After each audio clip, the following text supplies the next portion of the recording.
We are so back.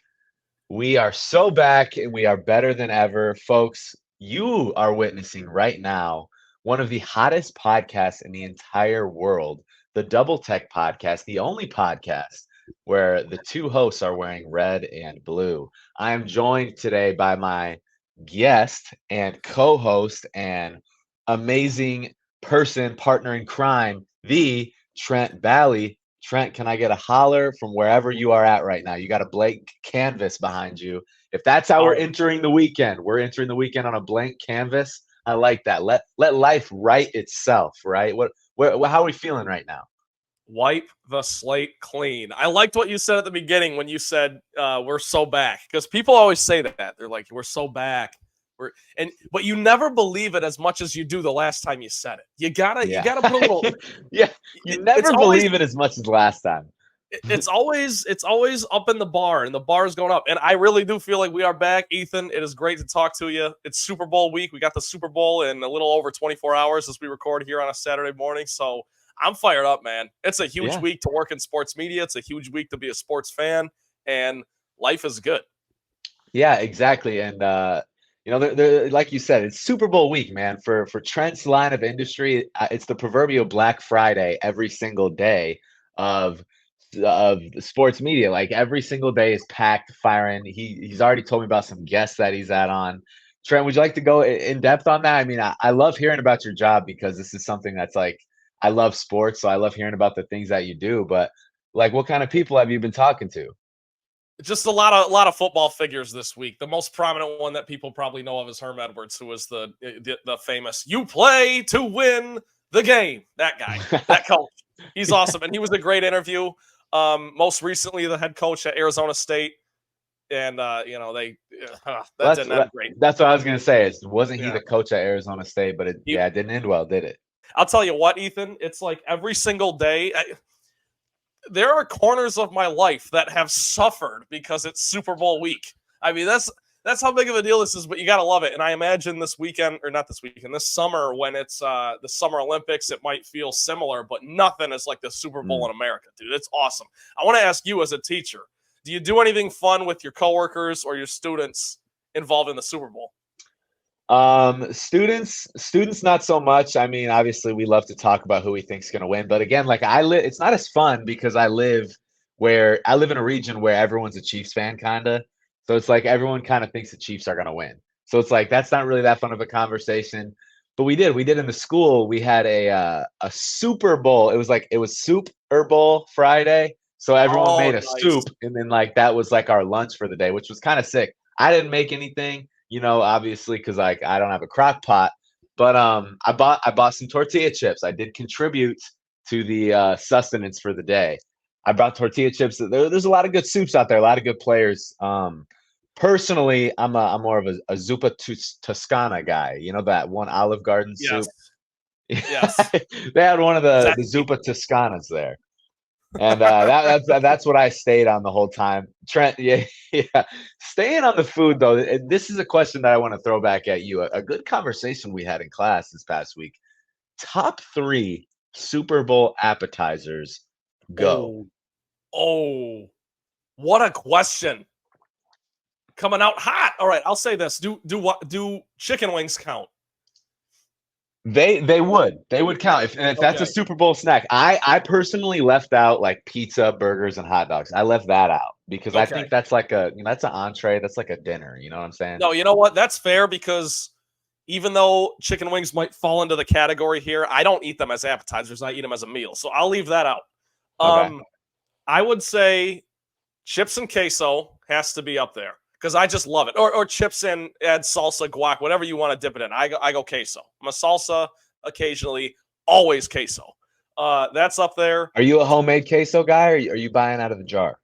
Oh, I can buy it out of the jar. I don't care. I mean, I have made it before, but I'm not Sure. picky as far as one way or the other. I Yeah. will also say buffalo chicken dip. If you haven't noticed, Come I guess on. I'm big on dips. I'm Come learning on. this Hey. about myself. As, Yeah. as I'm talking through this is like therapy. I'm like Are learning you, about myself. I like dips. now walk me through the chip pairing. Are you getting the scoops, the Frito scoops? Are No, you getting just a restaurant style tortilla chip? Like, what are we Yeah. doing with the chip? Restaurant style tortilla chips. I don't hate the Tostitos scoops because they're kind of like it's like a little bowl. People know what I'm talking They've about. got a lot of undercarriage there. They do. There's a nice bed of You got a good foundation for the chip. foundation. That's the word. You can fill it in. I don't like the Frito scoops because Fritos are their own thing. Fritos are fine, but I don't like Fritos when I could have tortilla chips. Does that make sense? True. Like Yeah, I'd rather if yeah, I'm going yeah. to dip. So for a third, you know what? This is a little bit off the board, but I'm gonna say it because I don't care. Have you ever had like what are they called? Pigs in a blanket? You roll up the mini sausages in the Trent, let's go. Yes, I have. And that is what I make every single year. That's like my go-to dish. Yeah. And it's actually cracking my list at the number 3 spot. Pigs in a blanket. Insanely good. I'm going to parlay that right into my list, Trent, if you don't mind. At my number 3 spot, I got the pigs in the blanket. You know, you get the crescent roll, the flaky roll, you get the little smokies. The little smokies were on sale this morning, you know. I had to cop a little package of those. By the way, getting the Super Bowl shopping done like before the rush, because like I went to the store today at like 7:05 a.m., like right when it opened. And just like knowing that like all of this stuff was gonna be gone in about like 3 hours, it was kind of cool to like be the first one to get stuff. So, anyways. Pigs in a blanket at number 3. Gotta butter the croissants. I like to throw some everything bagel seasoning on there or some Cajun seasoning. You know, get it a little spice. Ooh. Yeah, you know, it's a little something. Number 2, we're gonna go right into the number 2. I also agree. Buffalo chicken dip needs to be on the table at the Super Bowl. It is crucial first. It's spicy, it's creamy. You get yourself Tostitos. Get yourself a Tostitos scoop. And you're sitting pretty for the whole game. Then at my number 1 spot, Trent, you didn't mention this one. I'm not going to hold it against you. This one, again, I don't know if these are common or if these are just like, you know, rare, but personally, give me the jalapeno popper at number 1. Give me a jalapeno bacon wrapped with a cheese mixture on the inside. Dude, the bathroom may not look pretty the next day, but I'm telling you, like, I will take down 8 whole jalapenos just like of this thing. Like, dude, they're so good. Here's the only issue I have. The only issue I have with jalapeno poppers. That's a great list you just put together, but you want to talk about feast or famine. I mean, you want to talk about like really, really good jalapeno poppers. For every great jalapeno popper, there is a horrible jalapeno popper that will make you question everything. So you have to, unfortunately, it's trial by fire. You have to go through some of those missteps to find out what's good. But Ethan, I'm with you. Jalapeno poppers are great, but you got to know what you're doing with those. You got to know what you're doing. Absolutely. Man, I love talking about food, but let's get right. This is a sports podcast, Trent. This is a sports podcast. Right. The people want to hear about sports. To open up a little bit, I wanted to mention, I feel like this is worth mentioning. Are you paying any attention to the Waste Management Open in Phoenix, Arizona? Do you do any coverage on that? Do you look into it at all? So the show that I work on, I'm a producer. The 2 guys that are the co-hosts, they're in their mid-50s. Not to give that away or whatever. They don't care. They won't see this. They are huge golf fans. So yes, our show does cover it a little bit, and by default, I do end up following it a bit. Yeah, I just wanted to mention that because it's one of those just different golf tournaments where the vibes are a little higher. You know, it's like it's more of like a party than it is like your traditional golf tournament. And I wanted to bring it up because I lived in Phoenix for the past couple of years, and like truly, like I never got the opportunity to go. I wish I would have. But like people like treat this Waste Management as if it was like a music festival almost. Like you go and and it's like I remember I had a good buddy who was like first in line on opening day, and there was like a drone shot that like when the gates were opened, it like went up and like you could literally see him in front, and it's like everyone's like sprinting in to this golf. I'm like, for golf, man. And like I follow a few golf influencers as well, but like it's a big thing right now, and it looks fun. But I wondered if you had any skin in the game on that Waste Management, but something to bring up. I don't, but when you brought it up, I opened the Hard Rock app, the only sports book that's legal in Florida. If you haven't heard, jeez, that's a whole other story. But I'm looking at the current odds and stuff. Scotty Scheffler's the Scotty odds-on favorite Scheffler. right now. But I'll tell you what, Justin Thomas, JT at plus 575. Don't sleep. And look, this is funny because by the time we put this out, a lot of this will probably have shifted, and people will probably, they'll be listening. Like, what are you talking about? Scotty Scheffler fell off the face of the earth. Maybe he didn't. I don't know. But yeah, that's awesome. I love anytime that a region gets really into an event.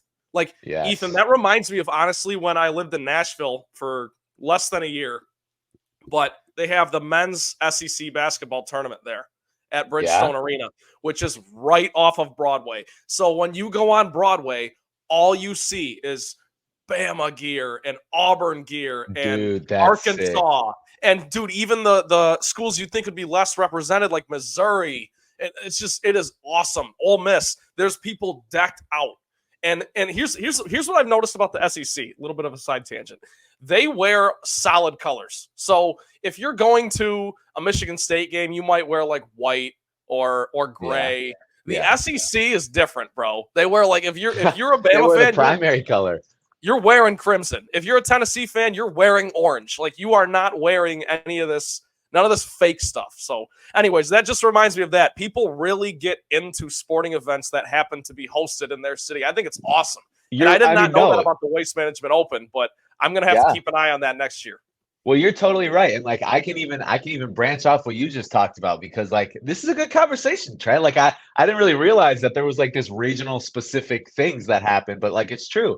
And like, again, in the city that I'm at, Omaha, the College World Series, every single year, people treat the College World Series as if it is like a national holiday. And it's like 3 weeks away. And I'm not watching, like, no disrespect to college baseball, but like, that's not really something that I'm like looking to watch. But like, people like 3 weeks in the tournament are like, yo, like, we got this like Airbnb for the World Series. And I'm like, the World Series is in October. And he's like, no, college. And I'm like, what? And like, it is like, people in Omaha, like, they pack this place and they have like, you know, beer gardens, like amusement parks, like all these really cool things, restaurant tastings or whatever. And it is a massive event in Omaha, Nebraska. And I guess, you know, you look at a state like Nebraska and you're like, how much do they really get? They get the College World Series. College World Series and Creighton basketball, biggest Omaha sporting events going on here. Creighton, but, great game. That was maybe the game of the year on what night was that? Thursday night. Did you see that against Providence? Creighton and Providence? Oh, I did not see that. It went to OT, and Ethan, it was just big shot after big shot. It was amazing. And I, sitting here as a degenerate, staying up, watching college basketball on streaming services. It was great. Anyways, you said Creighton. That reminded me. No, I'm gonna hear about the fact that I didn't watch this by all the people that live in Omaha now. I'm gonna hear about it at work. I'm gonna hear about it, you know, at school. Now I gotta watch the highlights. I feel obligated to. Obviously though, we gotta get into the major event on the topic of, again, we got to get on the major topic here, the Super Bowl, Trent. It is the culmination of the NFL season. We're past the regular season. We're past the playoffs. We're past the Pro Bowl antics. We are at the final game. Kansas City Chiefs and the San Francisco 49ers, two absolute powerhouse organizations coming together to duke it out in Las Vegas, Nevada, Sunday night. Trent, let's get started. First, I want to start with, who do you got and why? Trent, who do you got and why? You know what? This is God, this is great. I'm so glad you asked this question right off the bat, because here's the thing. When the Lions, who, it's no secret, I am a diehard Lions fan, season ticket holder, all that BS, all that slappy stuff going on. Love the Lions. When the Lions lost to the 49ers, I was like, you know what? Tip the cap. Brock Purdy's a good story. I'll be rooting for him going forward. Spin Zone, it's been 2 weeks, and all I've had to hear about is how the 49ers, no one believes in them, and it's Brock Purdy, Mr. Irrelevant, and Kyle Shanahan, this is his time, and George Kittle's funny, and all that stuff is true. But They're favorites. They're favored. I don't need people to be spinning straw into gold like this is like some 1983 Wolfpack with Jimmy V coaching. And I don't need that. They were the 1 seed all year. They've been favored in every game they played in this season. So that leads me to this. I don't know why they're favored. I really don't. Patrick Mahomes is the greatest quarterback we've ever seen. We talked about it last week, Ethan. Might not have the resume quite yet, but the eye test certainly passes. Andy Reid off a bye week is great, let alone coming into the Super Bowl with 2 weeks to prepare for a coach on the other side, Kyle Shanahan, that has been known to choke on applesauce in the biggest moments. So give me the Chiefs. And the biggest reason is number 15. The guy under center. I don't like him. I'm not a Mahomes fan. I wouldn't say I don't like him. I'm not a Mahomes guy. Does that make sense? Like, I'm not. Yeah. He was my fantasy quarterback. He bit me quite a bit this year and was quite literally the reason I lost to you with a championship, as the trophy is displayed over your right shoulder there. Subscribe to the YouTube channel at the Double Tech Podcast. You will see the beautiful fantasy football trophy directly behind me. But Ethan, before I turn it back over to you, I just want to harp on this for a second because it is truly remarkable the great transcendental players in American sports that have been able to do what things like Patrick Mahomes is doing right now, because this is the worst Chiefs team he's had in this little run. It's the worst offense he's had. The defense is great, of course, but to take this team, I mean, it was one of the biggest stories all season was what's wrong with the Chiefs? Why can't the Chiefs get it together? Is this the year that the Bills or the Dolphins or the Ravens finally put it together and get past the Chiefs? And yet, lo and behold, in their darkest days, their lowest year, they're right back in the Super Bowl. And I envy that as a Lions fan. Must be nice to have a down year and make the Super Bowl. I mean, for crying out loud, but here they are. And I think they're going to win. I think they're going to win big, and we can get into score predictions later, but I got the Chiefs. Yeah, Trent, I don't hate anything that you just said. I think I totally agree with the fact that I think people are blowing up the San Francisco 49ers a little bit more than they need to. They're the favorites, which I also thought was incredibly shocking. I don't think they've convinced the country enough to be favorites in this game. And I think something that people need to look at is like, Patrick Mahomes has won a few Super Bowls now, and he is the leader of this team. And I think when you look back at the past couple playoff games, like there is only a winner can lead you through those games. And you are now on the biggest of stages, like you said, with maybe not the better roster, but your leader is somebody who has a couple rings on his finger. He knows what it's like to grind through hard seasons, grind through difficult games, come from behind and win, have those big stages and win when it matters the most. And for that reason, like, how can you bet against the Chiefs in this situation? Yeah. I am also taking Patrick Mahomes and the Kansas City Chiefs. To me, this is a no-brainer. You look at the rosters and you could say, yeah, San Fran's got a better roster. They put up points like nobody's business. They got star-studded guys on defense and offense and special teams, but they don't have the X factor, Patrick Mahomes leading their squad.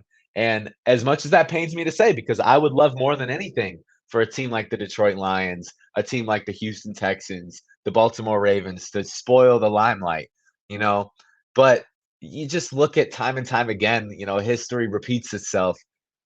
He's done this, man, and he is the GOAT, and like we have to acknowledge that. So for that reason, I'm taking the Chiefs in a grinded out game. I want to draw on a little cliche that my dad used to tell us growing up. Shout out to Don. He used to say, I will trust you until you give me a reason not to. You know what I mean? Like, I'm not gonna. Yeah. You say you were out doing this. I don't really know, but you're back home and you're safe and you're fine. Until you give me a reason to not trust you, I'll trust you.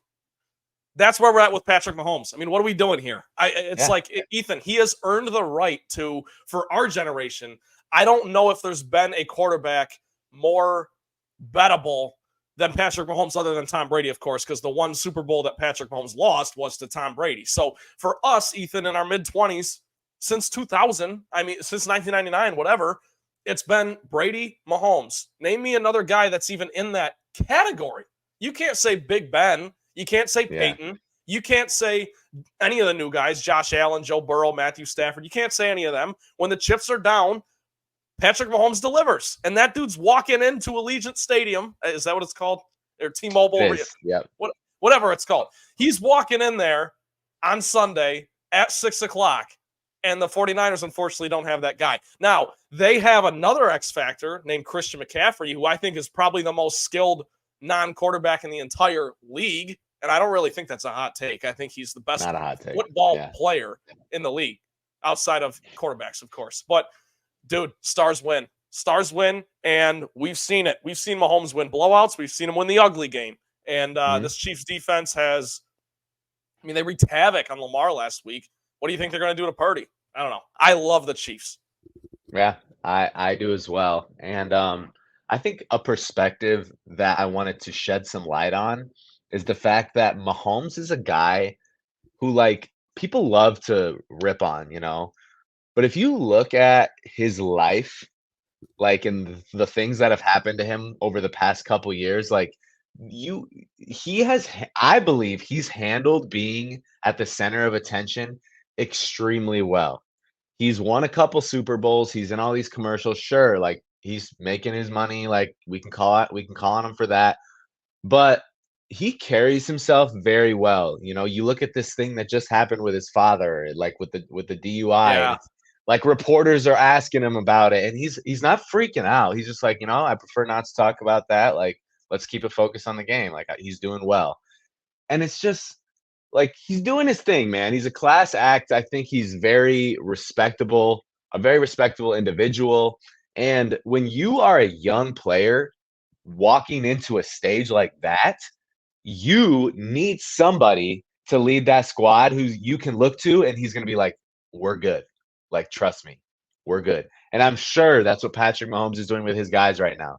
And you go through a tough season like they did, where all the cameras were on them again. Obviously, he had his big blow up after, I forget what game that was against. Well, there were a couple of them. I think against the Raiders on Christmas was when he really lost it. But there were a few this year. Yeah. He obviously gave in that one time, but if you take those out of the equation, man, he's for the most part held himself to be very, very a respectable stature, I would say. And yeah, I think that's exactly the type of guy you want walking into the stadium, walking behind and holding the flag, whatever you're doing. But for that reason, like, I'm going to take leadership, and I'm going to take a guy that knows what he's doing and a guy that's been there before. So give me Patrick Mahomes and give me the Chiefs. You're not going to hear any disagreement from this side of the table. It's kind of a don't think, just throw, or what do they say in Top Gun? Don't think, just do. That's what this is. Yeah. I mean, it's like, look, if the 49ers do win, hats off to them. I'll be happy for guys like Christian McCaffrey, George Kittle, Kyle Juszczyk. The list goes on. I'll be happy for a lot of those guys. Kind of like a win-win scenario. But it's like, if you're asking me as someone who is talking sports with my great friend here, who I want or who I think is going to win the game, I'm going to take the best quarterback we've ever seen. It's really that simple. Yeah. And if I'm wrong, I'm wrong. But that's just kind of where we're at. And it is kind of crazy because, like, this is the guy that in like 20 years, when we have our own kids or however long it's going to be, our kids are growing up, we're going to be like, man, Patrick Mahomes was that guy when we were younger, and they're going to be like, Dad, shut up. Like, there's the new guy, there's going to be the new guy in 20, 25 years. But we're always going to remember Patrick Mahomes as being like our, Dan Marino, Joe Montana, the guy that got it done on the big stage every single time. It's funny when you and we had Tom Brady. We're really blessed, man. We had Tom Brady too. We got LeBron too in basketball. And LeBron, what are we doing, man? And obviously our parents had like Jordan and stuff, but I always just think it's funny when, my dad or someone of my dad's age will be like, you should have seen the dream shake from Hakeem Olajuwon. It was unbelievable. Or they'll be like, man, Big East basketball back in the day, Patrick Ewing in Georgetown. It was a bloodbath. It'd be like, man, when Mitch Richmond caught a shot on the left wing, it was going in and you're like, Mitch Richmond. Run DMT, baby. That's awesome. Yeah. But yeah, you're exactly right as far as Mahomes is. I have grown Ethan, you remember when I was in high school and I was always just rabid about LeBron James, and I would always just try to beat down Jordan anytime I could because it was Yeah, all I about remember that LeBron. article that you wrote, that big Yeah, article you wrote about why LeBron's better than Jordan. Small yeah, plug. and I used to beat the table for that, and I've reached the point where I'm now old enough. I don't want to say mature enough because I'm still very immature in a lot of ways, but the human brain does not stop forming until what, 26? Is that what they say? I think it's 25. 25? Either Same way, age. Yeah. we're not there yet. I'm 24 years old, full transparency. Bottom line, I've grown to accept the fact that you're not going to change people's minds about things that they're already dug in on. No one's going to change my Yeah. mind about LeBron being the greatest. So why would I change? Why would I get all bent out of shape with other people? So it's kind of one of those things where it's like, appreciate greatness. That's the point I'm trying to make. Appreciate greatness. I might not be a Mahomes fan, but I'm watching one of the most prolific quarterbacks that's ever played, and it's happening right in my mid 20s. Like, how lucky are we? Exactly. Speaking on that, if like you see these like big wig reporter guys go at it. Like I just watched a video of CJ Stroud and Micah Parsons, I think, and they were arguing about Steph Curry and Michael Jordan. And CJ Stroud was like, "Oh yeah, like Steph would score 30 on MJ." And Micah Parsons is like, "What? Like how could you possibly?" And it's like you're not going to change anybody's mind here. No. Okay? But the most important thing is that you can acknowledge greatness when you see it. Why we have to pin them up against somebody else, I don't really know. But Yes. they're great players. They got great facets that maybe the other guy doesn't have. The other guy has facets that the other guy doesn't have. Regardless, the game is evolving, and that's something I wanted to touch on too, Trent. Do you feel like this is perfect for basketball? Because obviously, people bring up these guys like MJ, Ewing, Kareem, Hakeem Olajuwon, Larry Bird, and they're like, "Oh man, these guys, they were them, man. They were a bucket." You watch the clips, but like you talk about like now, like the guys now. Do you think even 20 years from now, they're gonna look back and say there was no defense in the 2010s and 2020s? Like 2040, this is when the real players play. Do you think that's a generational thing that's just gonna continue to happen? It might be because I kind of agree with the premise you're getting at, I think, which is the whole defense was tougher back in the day, and as opposed to, I think it's a straw man argument. If you go look at the numbers, I think 1989, I could be wrong on this. It was one of the seasons in the late 80s is the NBA record for pace of play. They played quicker in the 80s than they do nowadays. They scored just as nearly as many points. Like everyone always talks about how there was that weird period in the mid 2000s where it was like where our Pistons won it with Big Ben, and it was all about you'd win games 79-75. Yeah, I Right, understand that, but let's not act like it was that way forever. I mean, Wilt Chamberlain scored 100 points in a game in the 60s. Like, what are we talking about here? This right. it's not like getting back to your original point. I do think it's just a generational thing where people are always going to cling to their era, and that's fine. Because Ethan, I'm sure we'll be just as guilty of this in 30 years when we're in Oh our yeah. 50s and we're like, oh man, Kawhi Leonard in 2019 with the Raptors, he could really clamp up, you know? He would clamp down anybody in today's NBA. And people will be talking about how great of a shooter someone is in 30 years, and we'll be like, man, he might be great. He might end up passing Steph on the list of just quantity of 3-pointers made. Steph was the best I ever saw. And you'll dig into what you saw in your formative years. And I just think, to answer your question, long story short, yeah, I think it's just a generational thing and it'll continue. But you know what? Those are the barbershop debates. That's what makes sports fun. That's what allows you and I to do what we're doing right now. Exactly. That's so beautifully said, Trent. Beautifully said as always. We got a little away from the Super Bowl. I want to come back to the Super Bowl really quick. Trent, do you have any keys to the game? Maybe like a key for both teams.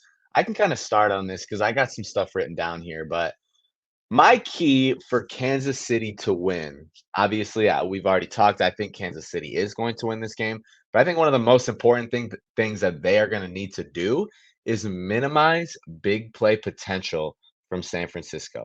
I think San Francisco is a team that I don't want to say lives and dies by the big plays, but they have a lot of them. And you just look at the game they had against the Lions, that massive catch to Ayuk really was something that contributed to the tides changing in that game. And if they just, keep the ball in front of them, I think Kansas City could really play a bend don't break narrative for their defense and still end up being successful. So with Kansas City, I'm going to tell them to minimize big plays, keep everything in front of them. On the other end, San Francisco needs to do exactly what Baltimore did to Patrick Mahomes. I think they need to make their presence felt. I think Mahomes needs to hit the ground early and often if they want any chance at making him uncomfortable. You look at that Baltimore game specifically, and they held the Chiefs to 17 points, which is a pretty good Right. job when you're playing against the best quarterback of all time, arguably. But they just couldn't get it done on the offensive end. So they need to start on defense, grinding it out, rushing the quarterback, maybe blitzing a couple times, getting to Patrick Mahomes, make him uncomfortable, make him upset, get him, crying a little bit to the refs, and then take it from there. I think the 49ers are going to be fine on offense. I do. I think they're going to be fine. I think they're going to move the ball. If Kansas City can just keep them to a field goal every once in a while, I think this game could be pretty comfortable for the Kansas City Chiefs. So your point on the Chiefs, my key for the Chiefs, I'm going to double down on what you said because I think it's brilliant, by the way. That was a well-constructed argument you just put together. Kansas City, on defense, needs to just sit back and be the better team. Sit back, keep everything in front of you. Because if you look at Brock Purdy's numbers against the blitz, he's fantastic. He was like the best quarterback against the blitz this season. And a lot of that has to do with that Niners O-line, getting the ball out quickly to guys like Christian McCaffrey, Deebo Samuel, Brandon Ayuk, and of course, George Kittle, the ultimate safety net. So KC just needs to sit back and let the game come to them. Keep everything in front of you. There's no reason to rush 7 or 8 or do much. Just be the better team. Be who you've been all year, which is this Kansas City Chiefs team. We talk about the shortcomings on offense. Their defense has been phenomenal. Let Chris Jones do his thing. Let Chris Jones win some one-on-ones and create some havoc in the pocket for Brock Purdy. You don't need to bring 7. Sit back. Make that Niners explosive offense beat you, which brings me to my key for San Francisco is, for one, they got to play a clean game. If Purdy becomes a mess here, turns back into a pumpkin, they don't have a chance. I mean, if Purdy throws 2 picks, nah, it's done. I mean, good night, Jim Kite. You got to be able to live with it. Like if Brock Purdy is out there making Patrick Mahomes type throws, sometimes you got to tip the cap. But if I'm the Kansas City Chiefs, I'm going to live with that. I would rather have him try and beat us with those window throws than giving up those big plays, like you said, on a blitz where Brock Purdy's the best against the blitz. And we're talking about Mr. Irrelevant and all this stuff, and he wasn't a great prospect, and I got to hear about how Tom Brady was picked in the 6th. I know all that stuff. Make that guy beat you. And you know what? Credit to him. He beat the Lions last week. Brock Purdy made plays, made some great throws, made some plays with his legs when you weren't really expecting that to happen. But the Chiefs just need to sit back, make him beat you. And just one more thing on the San Francisco 49ers. You have to shoot from the hip. You got to gamble a little bit. You got to go for the big play. This is not a melodic string music, very beautiful looking offense where they're just going to boom, boom, boom down the field. No, they need some explosive plays. Right. They need some 75-yard runs from McCaffrey. They need George Kittle blowing someone up over the middle for a 40-yard gain. They need big, big plays. Because if you're going to dink and dunk, you're not going to beat the Chiefs. That's what the Jimmy Garoppolo 49ers did 4 years ago when these teams met in the Super Bowl. So key for San Francisco, be explosive and play a clean game. And Kansas City just needs to sit back, let the game come to them, because I think they're the better team, despite what Vegas thinks. Right. So let's end the Super Bowl talk with Trent giving a score prediction. What is your score prediction for the Super Bowl? What I always get confused on the Roman numerals. What Super Bowl is this? 48? 58. 58. God, 58. What am I doing? Ethan, my benchmark for that, it's kind of funny. My benchmark for that is, do you remember Super Bowl 50? It was Cam Newton against Peyton Manning. And yes, the Broncos. The play where he got rushed and then he didn't jump on the ball. Yeah. Oh yeah. Cam. Yeah. I got a lot of thoughts on that. We don't have to go down that rabbit hole. But that whole season, they turned the 50-yard line, the 50 on the field, it was gold because it was going to be the 50th Super Bowl. And then for the logo, they didn't do the Roman numerals. They did 5-0. So that's always my benchmark. We were sophomores in high school at the time because it would have just said Super Bowl L, and they didn't want to do that. That's crazy. So then they went L. They went 50 for 1 year. And I thought they were going to transition into just putting the number, but they still do the Roman numerals. Anyway, no one cares about this. Super Bowl 58, Ethan. Super Bowl history with Trent there. Perfect. So Trent, can we get your score prediction for the game? I hope I'm wrong because we've had nothing but great Super Bowls really in our lifetime, Ethan. If you go back and look at some of the Super Bowl scores from like the 80s and the 90s, this has not always been a great game. You and I have been very blessed to see. I mean, where do we start? The Santonio Holmes catch against the Cardinals. We saw both times Brady lost to the Giants. That was a great game. We saw the Packers come back to beat the Steelers. We saw Matt Stafford. yeah, even 2 years ago, Stafford. But what am I? Malcolm Butler, that's his name, picking off Oh yeah, Russell Wilson on the goal line. Like we've on the seen, damn ball.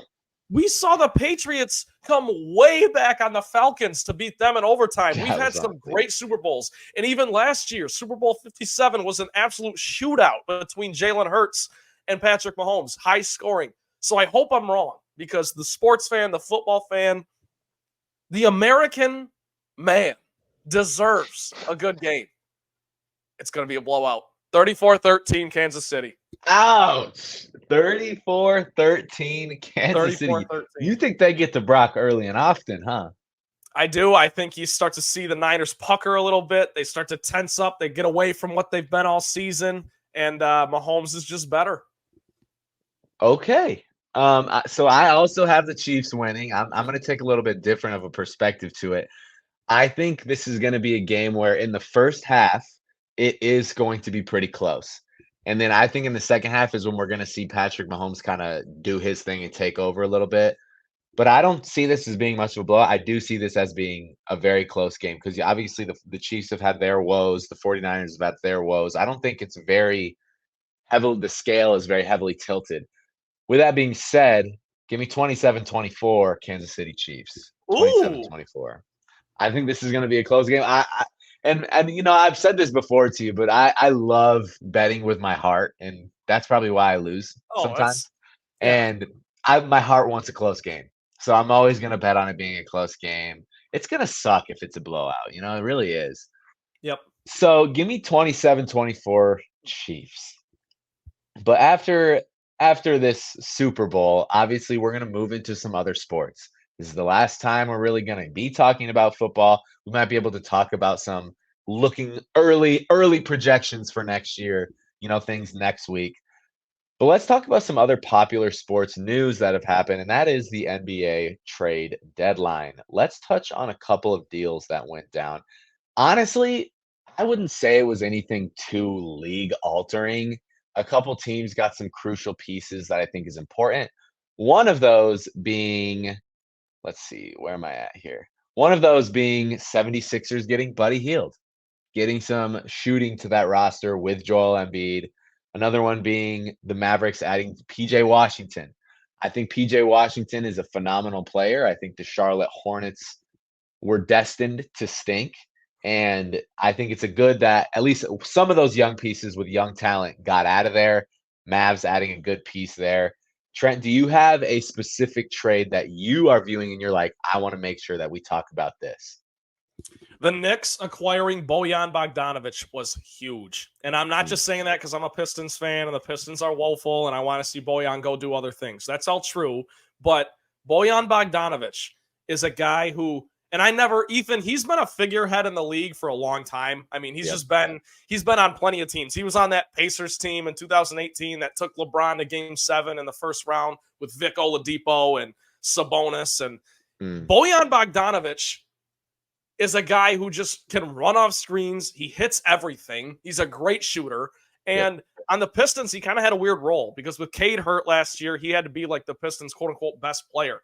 And he averaged, I don't have the numbers in front of me, but I think he averaged close to like 20 points a game as basically just a spot-up shooter. So for the Knicks to add him to the mix, they have their young superstar in Jalen Brunson. They made the move to go get OG Anunoby I think it was like a month ago. So they've got, Julius Randle. They've got their little nucleus that they like, but to add veteran shooters and leadership on the outside. And Bojan Bogdanovic, this is a dude who the Pistons were getting calls for 2 years ago when they first acquired him. That's how well he's been playing. And I'm telling you, he's due to just break the floodgates down and run through them. I think he's going to be a great fit in New York. And I'll tell you right now, Ethan, I am adopting the Knicks. That is going to be the team that I'm rooting for the rest of the way. I don't think they're going to win anything. I don't think they're they might make it to the conference finals. But that's a team that you want to talk about, a team that's done it the right way. They've drafted their guys. They've made trades. They're not just banking on superstars joining up and the super team going on. Yeah. That's a team. And you look at like the Thunder in the West. These are teams that are homegrown. They've done it the right way. Credit to their GM. And we talked about LeBron in a Knicks uniform last week. I would love nothing more than the Knicks to be good again. It's so good for basketball, man. It really is. So I'm rooting for the Knicks. Great move to get Bojan. Yeah, and I was going to touch on that too. I think the Knicks needed some scores coming off the bench, and I think Bojan you could even insert right into the starting lineup on that squad. But you look at a team like I think Jalen Brunson is phenomenal. I think he's phenomenal. I think Julius Randle can be questionable in the playoffs. Don't get me wrong, but you also got to look at they also got Alec Burks, who was an insane shooter for Detroit in the time that he spent here, but he's been a prolific scorer in all of his years in the NBA. So I think you're adding some core pieces to the New York Knicks. Like you said, a homegrown team there in New York. I so badly want them to like get out of the first round, get out of the second round, and make it to the conference finals or something. I think when New York is good, it's good for basketball for sure. Another team you had mentioned was the Oklahoma City Thunder. What are they lacking? They're lacking some veteran leadership. What did they do? They went out and they got Gordon Hayward to join the team. I think this was another great move for the Thunder. You look at a guy like Gordon Hayward, another journeyman in the NBA, but just being there to provide some insight, keep the young cats in line a little bit, but being a reliable scorer, two-way player, a great wing. And I think that's going to prove to be very helpful for the Oklahoma City Thunder, honestly, just long term. But dude, what are the Pistons like? I'm so confused on why they cleared the quote unquote clean shop, but they like didn't. They just got rid of a bunch of bench guys. I'm so confused. Can you let me in on like how that like why did they do that? Do you have any insight or on why or how? I got nothing for you other than Yeah. this. Troy Weaver, who's running the show in Detroit, went from a very promising start to his career in Detroit by getting off the Blake Griffin contract, getting off the Andre Drummond contract. It really looked like things were up for a while. He drafted Isaiah Stewart. That was a good find late in the first round. Drafted Sadiq Bey. Everything's great. Then he starts taking flyers. He starts, let's trade for Marvin Bagley. Let's trade for James Wiseman. Guys that were drafted second, third overall in their draft, whatever, because they were drafted high, so they might be good, even though they've already proven they ain't in the NBA. So that's kind of that was his philosophy for a while, and it now seems like he's moving away from that, moving off all those guys, and cutting a guy like Killian Hayes. I don't really know what's going on, but Ethan, just to answer your question, I mean, the irony of all of it is that the Pistons turn around on the trade deadline day on Thursday, and they won a game at Portland to win their second game in a row. They've only won 8 games this season. They won their second game in a row against Chauncey Billups' Portland Trailblazers, and they did so with a depleted roster because of all the trades, and it was Cade Cunningham, Jalen Duren, Jaden Ivey, Osar Thompson, and Marcus Sasser. Those were the 5 guys that led you to victory. And I got to tell you, if you're a Pistons fan, things have been awful this season, but those 5 guys I just named leading you to victory, that was at least a pleasant sign. Hopefully it can be symbolic of things to come. I do think the future's bright, but Ethan, as far as the moves, they don't make any sense. I don't know what Weaver's doing. I even look at the initial play of getting Bojan and Alec Burks to a team like Detroit, and I'm like, what are we doing? Those guys are scorers coming those are pieces for a team chasing a ring. And I just didn't see the reason for going out and getting these like high octane scorers when there's not really much to us. These are guys that are getting older, not really looking to play a ton, getting a lot of minutes. But it's whatever. It's Detroit, and you get what you get with the Pistons. So right there, that was a snapshot. What you just said, that was a snapshot of the Pistons season. It's whatever. It's Detroit. That's how it feels being a Pistons fan. Man. Well, without further ado, man, we got our most prized segment coming up here: the throne room and the doghouse. I got a couple good plays for us, Trent. You got a couple picks. You got a throne room and a doghouse. I can start in the throne room. I can start in the Okay. throne room. Okay, go for it. For the throne room, this is kind of it's kind of out of left field a little bit. I'm going to give the throne room my crown to the men's basketball team at Dartmouth College in the Ivy League.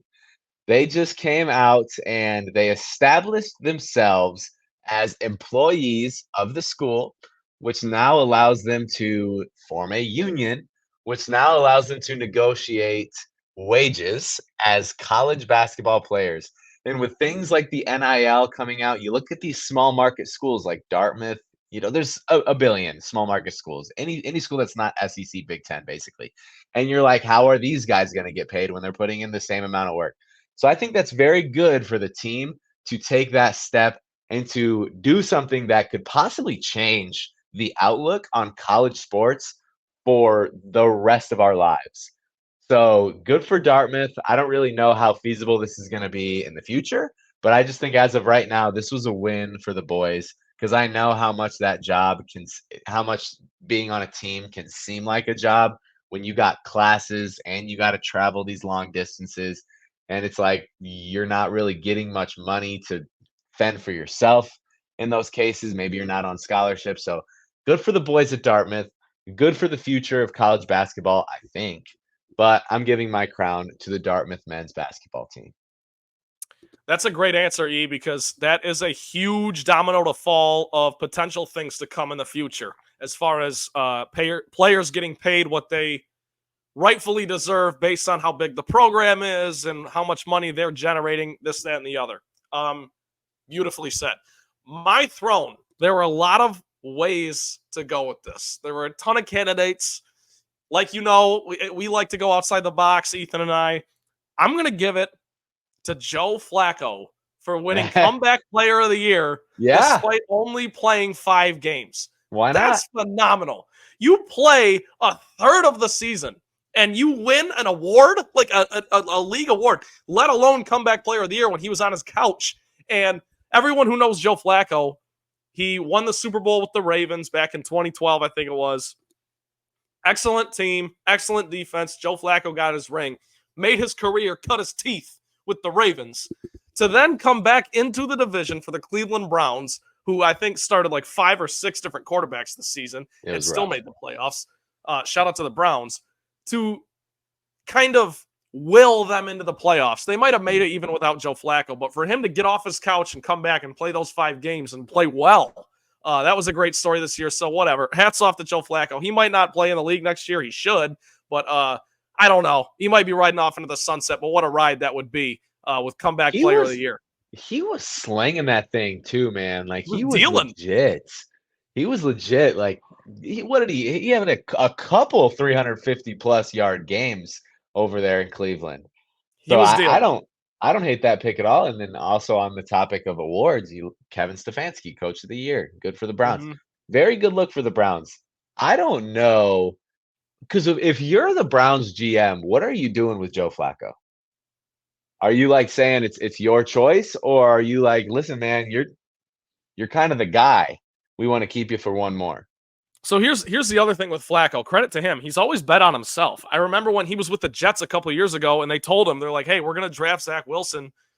You can stick around. Like, you can be the backup. And Joe was basically like, no, I'm not doing that. I believe I'm still good enough to start in this league for somebody. Like, I'm not going to sit around and watch this kid from BYU just take my job. So that's what led to him being out of the league, honestly. Yeah. So credit to him.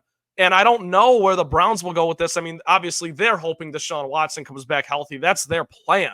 But if Joe Flacco's willing to be in the quarterback room and be a backup, I'm sure they would be willing to take him back. Absolutely. Absolutely. And obviously that Zach Wilson draft really panned out. That worked really well for the New York Jets. Good for them for making that move. I wanted to comment before we get into our doghouse. Your Doc Rivers doghouse last week has aged so well. The Bucks are like 1-4 since he's been hired. And did you see this video of him? He came out and he's like, the schedule makers haven't even rode on a plane before or something like that. And he's like basically complaining about the fact that they have to play in these different locations. Like that's some novelty thing in the NBA. Yeah, So like, dude, there's only 29 other teams that also have to fly to games in and out of the season. Like, what are we talking about, man? and then this guy gets to coach the East All-Stars. What in the That world? yes, that is a That's what I'm huge. talking about. What has this guy done this year to do that? What, like literally? Like when you came out with it last year, I was like, okay, yeah, that's funny. Like Doc Rivers, like sure, he's in the doghouse, but now I'm like, what is he doing in the NBA still? What? Why is he back? I don't think, man. Ever since when did he win with the Celtics? 2008, 2009. Oh wait, Oh wait, he hasn't done anything since. So this guy's looking as good as the leftover bananas that I put in the freezer 6 months ago, telling myself I'm going to make banana bread and still haven't done it.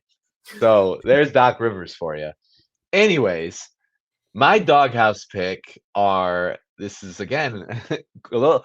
I had to think a little bit on this one. My doghouse pick. I'm giving my collars to the residents of the greater Las Vegas area who are not fans of football because they listen when the Super Bowl comes to town. It is crazy traffic all of the time. I had the blessing of living 5 minutes away from State Farm Stadium last year when the Eagles and the Chiefs came to town, and they closed like every single road within a 7-minute radius. So 2-3 miles down the road, it was all closed. And Super Bowl weekend, I remember I was trying to go to a phone store to get my phone fixed. This place was like maybe 10 minutes away. It took me 45 minutes to get to this place. And nothing makes me more mad than sitting in traffic already. So I just know that in Las Vegas, a more tightly packed area, it is going to be absolutely berserk. And I can just imagine, your average Joe Schmo who's not a fan of football, and he's like, look at all these people. Oh, I can't go into any of these stores. I can't get into any parking lots. It's going to be absolutely terrible for the people that are not fans of football. So those people are probably not listening to this podcast. But I want to tell you, my heart goes out to you, people of Las Vegas that don't care about football. But it's just something you got to go through once in your life. So doghouse to the people of Las Vegas. great pick. A lot of talk about the fellowship, the lifestyle of sports, and the effect that sports has on the world during this podcast, Ethan. We've kind of that's kind of been a theme today. But for the maybe. doghouse, much like the throne room, there are plenty of candidates for the Kala. I wanted to every give it week to there's a new person. Every week there's a new candidate that you're just like, there's so many every single week, man. And like you said. there's stuff that's on the nose, like a team losing or a player playing bad. But there's also, if you delve a little deeper, and that's what I'm going to do here. If you'll come with me, Ethan, Rob Pelinka, the general manager of the Los Angeles Lakers. It's no secret that I'm a LeBron fan. I quote unquote root for the Lakers right now because that's where LeBron is at. I don't like the Lakers historically. I'll never root for him again once he's gone, but he's in Los Angeles right now. They're the 9 seed in the East as we record today. They stink. Which means they would be in the play-in. So are they dead? Are they drawing dead? Of course not. Last year, they were the 7 seed. They upset the Grizzlies in round 1. They beat the Golden State Warriors in round 2. They make it to the conference finals and get waxed by the eventual champion Denver Nuggets. So they're not drawing dead at 9. The problem is their ceiling is no longer title town, and it always was. It was always LeBron's on the team, AD's on the team. It's championship or bust. Anything short of a championship is a failure of a season, right? Despite what Giannis would have you believe. So what Rob Pelinka did, or a better way to put it, what he didn't do at the trade line is ridiculous because I don't know. And maybe this is more of a big picture thing because I'm sure he did his due diligence. He picked up the phone. He tried to shuffle the deck a little bit. But when you're Rob Pelinka, a former agent, he was Kobe Bryant's agent, rest in peace. No one in the league really likes him. So you're already behind the 8 ball when you're making that call to begin with because no one wants to trade anyone to you. I think of Buddy Hield. The Lakers tried to trade for Buddy Hield before they acquired Russell Westbrook a couple of years ago. So for Rob Pelinka to basically try to pry Buddy Hield away from the Pacers and then they end up just shipping him away like it's nothing, that goes to show how difficult things probably are for Rob Pelinka as a GM. So look, you might be great at your job. You're not cut out for it because people just don't like you straight up. Not to mention the fact that there's somewhat of an unsaid Lakers tax. People don't want to do business with the Lakers because the Lakers are, they've got the most championships in history. People don't want I to do agree, man. business with a team like Lakers. Throw this in that conversation too. So Rob Pelinka, look, LeBron's only got what 2-3 more years of. I'm not going to underestimate. I'm not going to undersell my guy, but probably 2-3 more years of superstardom, all-star level of play. And we're not trying to move the needle at all when we're 9th in the West midseason. I think it's a travesty. Yeah, 100% agree. I think I sold the Los Angeles Lakers on our first episode. I think I put them in the doghouse just because I just don't get it. When you have that big of a market, it should be a lot easier to acquire players. But I can't help but think that these big, massive market teams now, I'll speak on this in a second. New York is doing something different right now, but they're so okay with living in the past, or they're so okay with just getting these superstars and making money and like having a good market, probably making a lot of money on tickets, a lot of money on merch, like just being the Lakers. They're so okay with that they've lost sight of what it takes to win these days. And I think that's the reason why they're so stagnant right now. But then you look at a team like New York on the opposite coast, where yes, they also went through that same exact thing where they're just like trying to get these superstars, trying to make the deals. But I think there came a point where the Knicks were like, hold on, the league is different. Let's try and do something different. Like, let's build from the ground up. Let's get these homegrown guys. Let's build our bench. Let's create a strong rotation of players so that we can do something. And I think the Knicks have been dragged through the mud so much, but they're now finally starting to get out of it. The Lakers need to go through that same thing, man. They really do, because they are struggling. I don't know why they didn't make any deals at the trade deadline. So I 100% resonate with your take on the Los Angeles Lakers. The last 2 NBA champions, Ethan, were put together from the ground up. The Nuggets, they drafted Jokic. They drafted Jamal Murray. They drafted Michael Porter Jr. The Warriors before that, I know they went through their little phase with KD, but Steph was drafted by the Warriors. Clay, Draymond, Wiggins was traded for him when he was damaged goods. So the super team thing, as much as we kind of went through that little era of super teams, it's kind of phasing out. And I love it. It's good for the sport. So it's good for the sport. Really good for the sport. I'm so over the super team crap, man. And like a lot of it, like especially with the Clippers, yeah, some of these guys are so past their prime. Russell Westbrook, James Harden, Paul George, and Kawhi. Like if you were to tell me this was a team 10 years ago, I'd be like, yo, how do they have that much money? First of all. But now I'm just saying, like, where's the reason for this? We're so stuck on the past still. Why are we offering these guys max contracts? Let's build from the ground up. So I 100% agree. Man, I do love talking NBA. As much as the league is dying, I think it's fun to talk about. I've been paying attention a lot more this year than I have been, specifically because I've started playing fantasy basketball again, and it's fun, man. It's fun to watch. Fantasy basketball really keeps you invested. And also, Ethan, you're a lucky man if you want to talk NBA, because that's we're getting to that point. I mean, like you said, this is the last show where we'll probably talk football. I'm sure we'll have thoughts on the Super Bowl next week, but that'll be 10 minutes, and then we're moving on to college basketball, NBA, all that good stuff. Yeah, 100%. Let's get into our betting picks here, man. We got a couple picks for you. We got a lockbox. We got a value play. We got our snake eyes value play. I honestly feel like we're going to be pretty aligned with some of these picks here. I can start with my lockbox. I think it is going to be a lock that the Chiefs cover too. Chiefs are currently +2, 49ers -2. The over/under, I believe, is set at 47. Can I get a check on that? I'll double check it, but that sounds about right. Yeah, so I think the Chiefs are for sure going to cover. I wouldn't even mind moving the spread up to 3 or 2.5, maybe buy a half point. Give me the Chiefs to cover. Get that at -110. I don't think that's a bad play at all. Another one that I thought would be a fun play. One that I thought would be a fun play is I've been seeing these first touchdown scorer jersey number picks. Oh which yeah. is super fun. I think so. The bet that I'm getting on Caesar Sportsbook is this first score jersey number to be over 19 and a half. And if I'm betting on that, I'm slamming the over. Give me the over on a high jersey number. That's Christian McCaffrey, Travis Kelce, and George Kittle. Those are the only guys that I'm looking at in that moment. Yeah. Here's what you got to think about with that stuff. And that kind of stuff is awesome. I love it. I'm right with you. And I would take the over as well. But with the under 19 and a half, that's Debo. Debo's 19. Ayuk is Debo. 11. Yep. Brock Purdy and Mahomes are 13 and 15 respectively. So Yep. if it's a rushing touchdown, it's one of them. Pacheco's 10. So you really got to be careful here. But Rice in there too. What is he, 4? I like the over. I'm with you, but God, those bets are fun, man.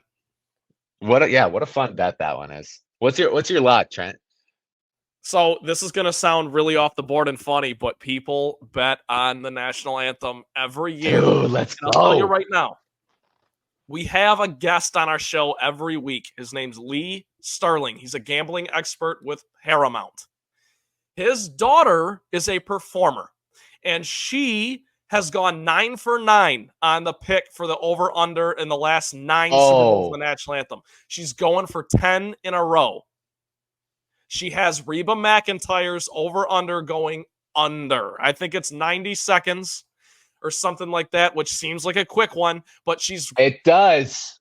She has watched, I think there's like 70 or so national anthems by Reba McEntire on the internet, out in the ether. She's grinded. She's checked the numbers, crunched the numbers. She's 9 for 9 in her last 9 Super Bowls. She's got the under. So I am inevitably going to take that and hopefully have a little money in my pocket going into the Super Bowl before we even kick off. But I'll take the under on Reba's national anthem, E.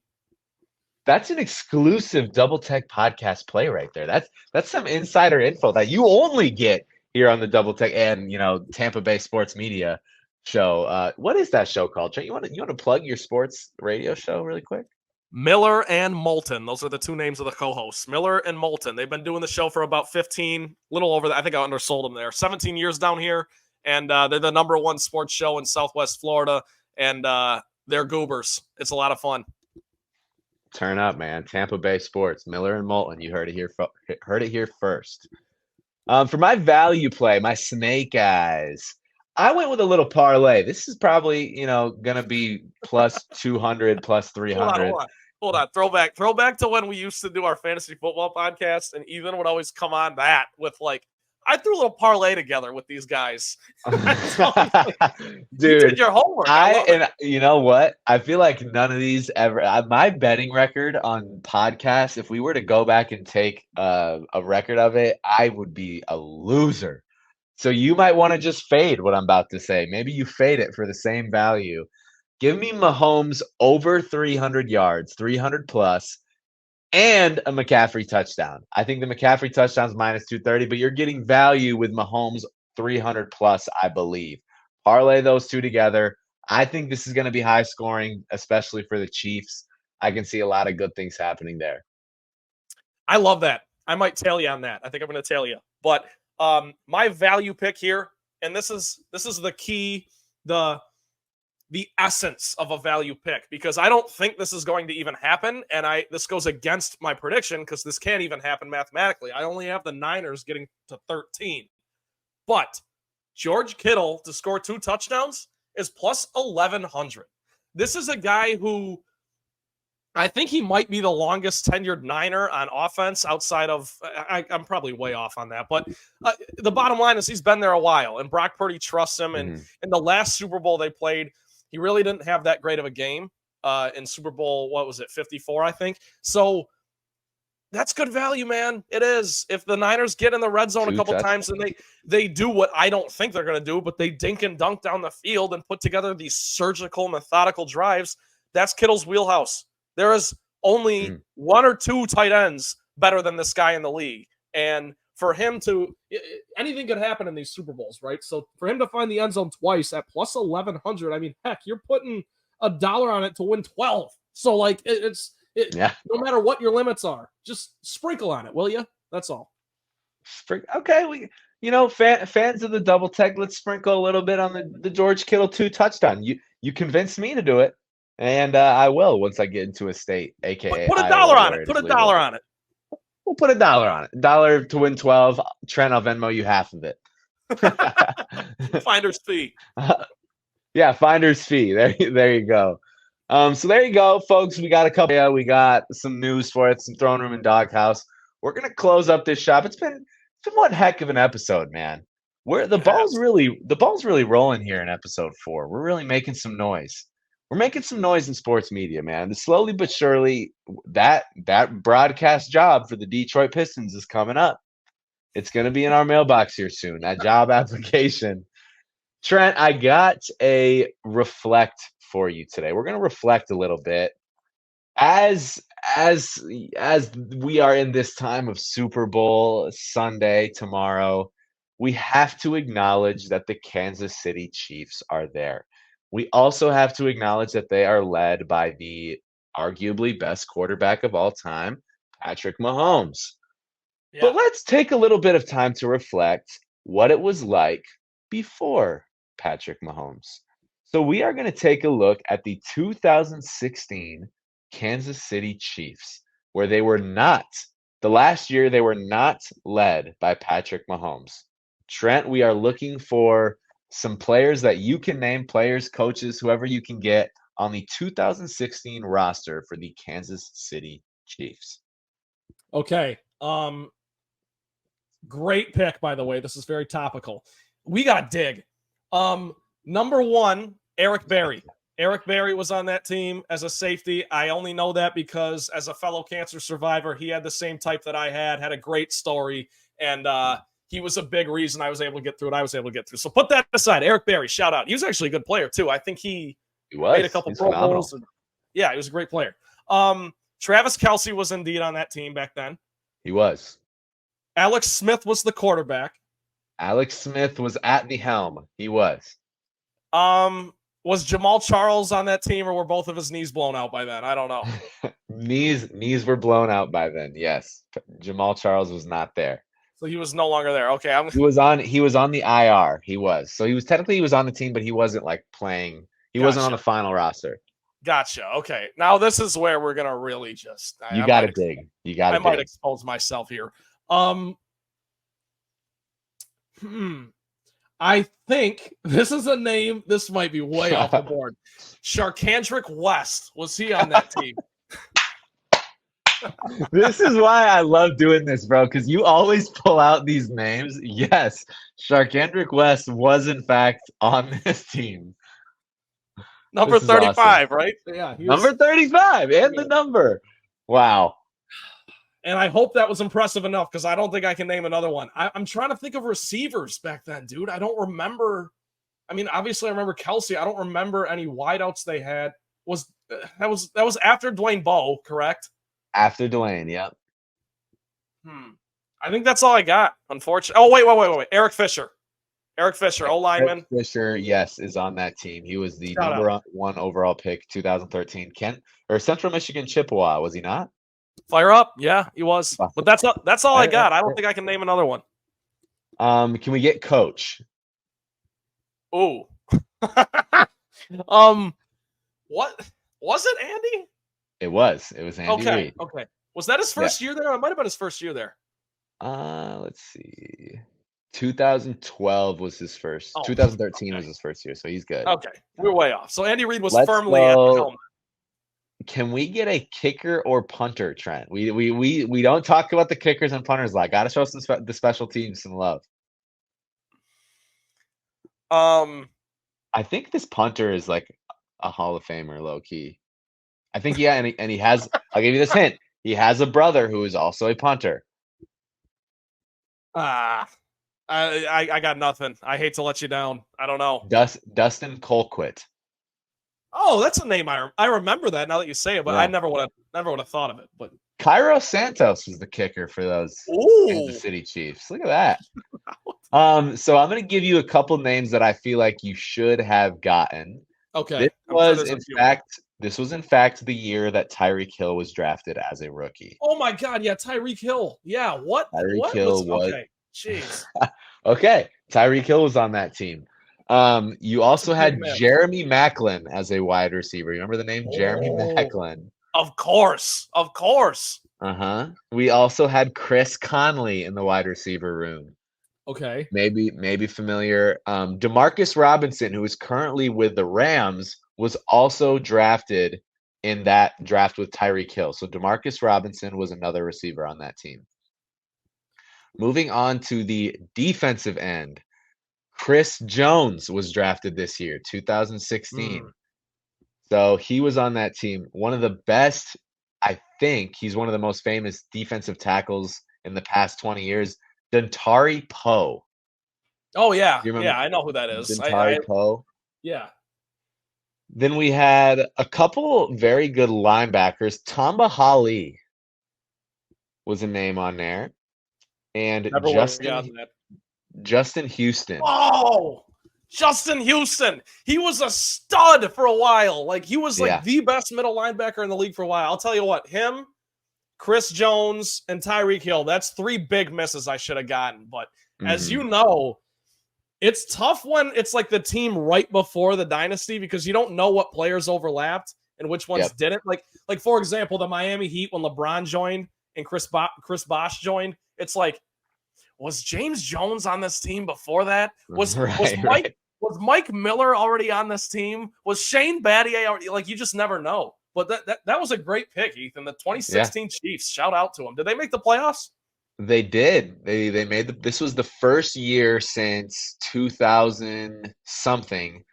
I forget, but they won the AFC West for like the first year in a long time since 2010. So it'd been 6 years. They got the first round bye. They lost in the divisional round to the Pittsburgh Steelers this year. I got a weird memory. I might be off by a year. The Chiefs in that era, at one point, they started 5-0, and then they lost 5 in a row to get to 500. Was this that year? Do you know? Ooh, I'll have to do some I'm asking research. A lot of you right now. But so regular season, no, they did not start 5-0 and go 0-5.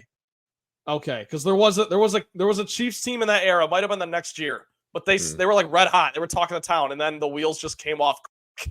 Like but all right, good pick. One more name before we move on. I think maybe you should have got drafted the year prior in the first round. Marcus Peters, stud cornerback for a while. Yeah, and he's a weird one because he jumped around a lot. Like he played with the Rams, Ravens. Yeah, and he was like a good corner, but for whatever reason he couldn't find a home. Little difficult maybe. Well, that's it for the reflecting, folks. This has been a fantastic episode. Thank you so much for listening. If you are listening on Spotify, Apple Music, Amazon Podcasts, whatever you're listening on, we appreciate you. Go ahead and rate this podcast, give it a follow, turn on notifications. And folks, if you're watching on YouTube, thanks for subscribing. I'm assuming you've done that already, and we appreciate it. Go ahead and throw a like and a comment on there as well. But folks, have a fantastic Super Bowl Sunday. Trent is going to send us off with some famous final words. Trent, go ahead. So, in my sadness, since my Lions left me for a few months, I have been listening to a lot of Motown music. Not that Motown is sad, but the Motown, I connect it with the Lions. Keeps me up, keeps me happy, that sort of thing. So I got a little bit of a longer verse lyrics here, but this is from the Temptations from their hit song "Get Ready." If you want to play hide and seek with love, let me remind you, it's all right. But the loving you're going to miss in the time it takes to find you, it's out of sight. So fiddly dee, fiddly dum, look out, baby, here I come. And I'm bringing you a love that's true, so get ready. And that is how I feel about the Super Bowl. Get ready, everybody. One more game till football season's officially over because we don't count the UFL or whatever it's called, the spring football that's coming up. Get ready, baby. Peace.